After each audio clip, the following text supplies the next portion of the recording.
Peace, everybody. Welcome to Capital Combat. The name says it all. I'm Hakeem Branch, and today I'm going to preview this weekend's boxing action, which includes on Friday night, we have on ESPN, you got Mauricio Herrera versus Jesus Soto Karass, and Vasyl Shabransky versus, what's my man's name again here? Todd Youthant May. Also on Showtime, we've got Claressa Shields in her first title shot in her fourth pro fight against Nikki Adler for the WBC and IBF super middleweight titles. So she wins that, she'll be setting history as the fastest woman to win a world title as a pro boxer.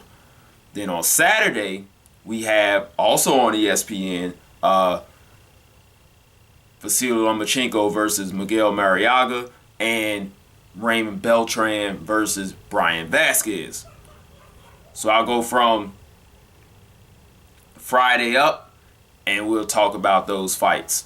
So starting off with the ESPN card, like I said, we've got Herrera, Soto Karass, which should be a very entertaining fight of guys who, I'll say, part of the hard luck club, where they're going to give you a good fight, but they may not be upper echelon tier fighters.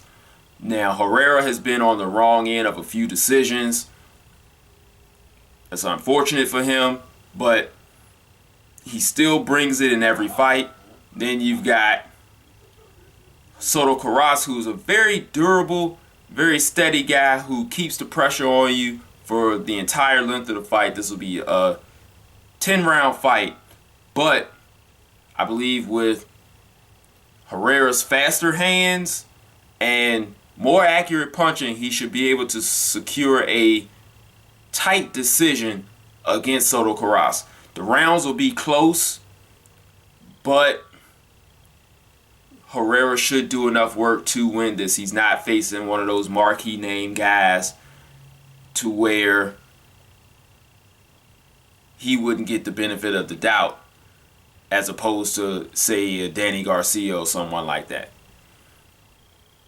So that's how I'm going with that. Shabransky, I know nothing about May, unfortunately, so he's on the comeback trail since losing to Sullivan Barrera by TKO back in December of last year.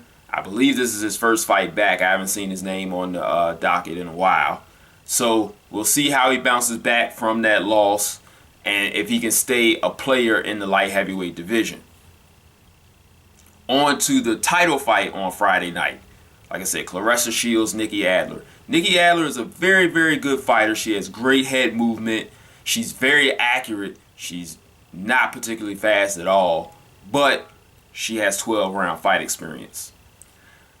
Claressa Shields, on the other hand, is very fast, likes to punch in combination a lot, can get in there and rough you up as far as throwing a lot, being in there, mixing it up with you. She can work on the outside, but we don't know if she can go 12 hard rounds with a championship caliber fighter. That's what we're here to find out on Friday night.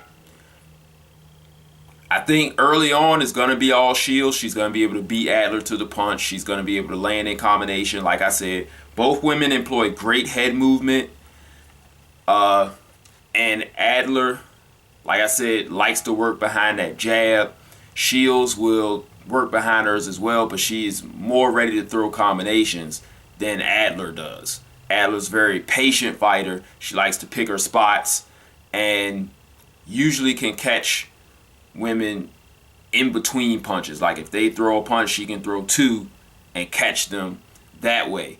Or she'll be first, then the fighter will try to retaliate and she'll finish that combo and then knock that person back. So I expect Shields, like I said, to start out fast, possibly fade down the stretch and give Adler some rounds in the mid, like 7 to 8 frame, and then maybe hold on for a decision. Like I said, we don't know how her conditioning will be in a 12-round fight. And also keep in mind, ladies do 2 minutes instead of 3. So that's one to look out for. That's more of question marks than actual hard evidence that we have for that one. So that should be exciting to see whether she can pull it off or not. Let's go on to Saturday. Vasquez, the last time we saw him televised, he lost the decision to Felix Verdejo, and that's not a bad thing. He had one win in between that, and now he's facing Beltran, who's been on an absolute tear in the last year or so. He's been fighting with something to prove, and they always make mention of him, you know, being really close to getting his green card and being an American citizen.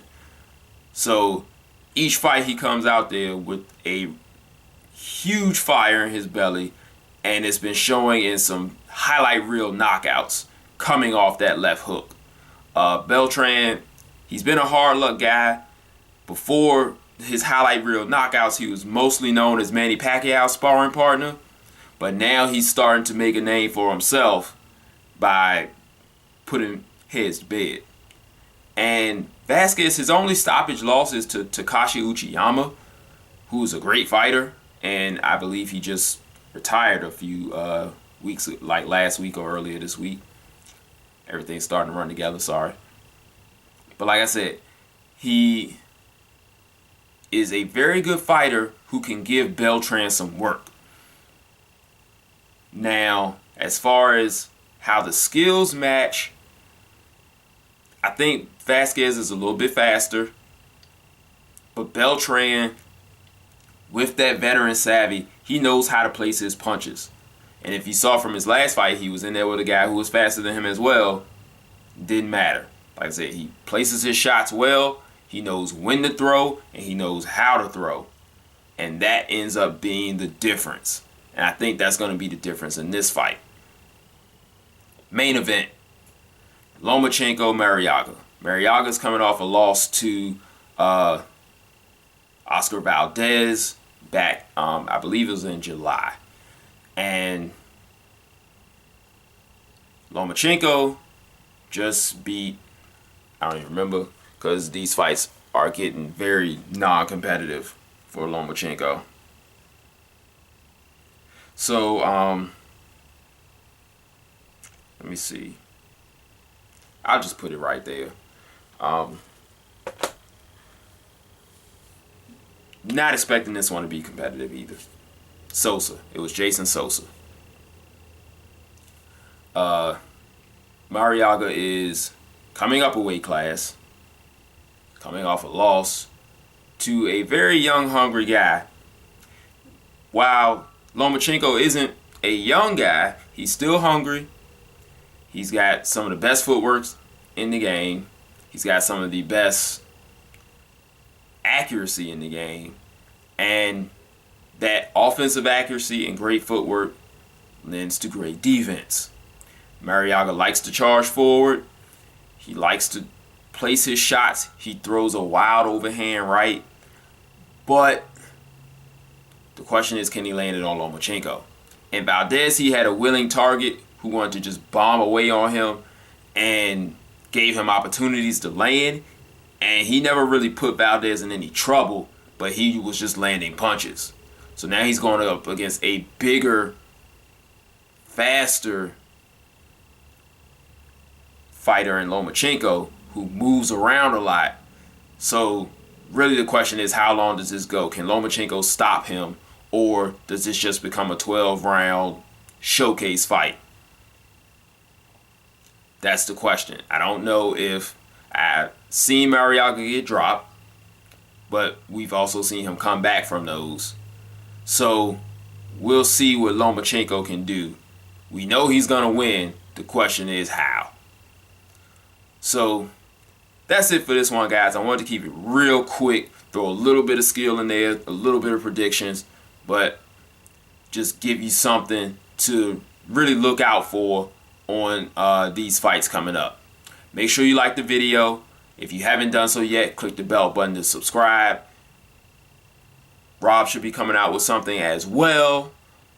And we will be back together for the recap of these fights. Our schedules did not mesh this week, so you got me solo.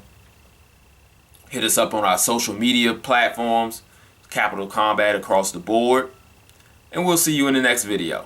Until then, fight on.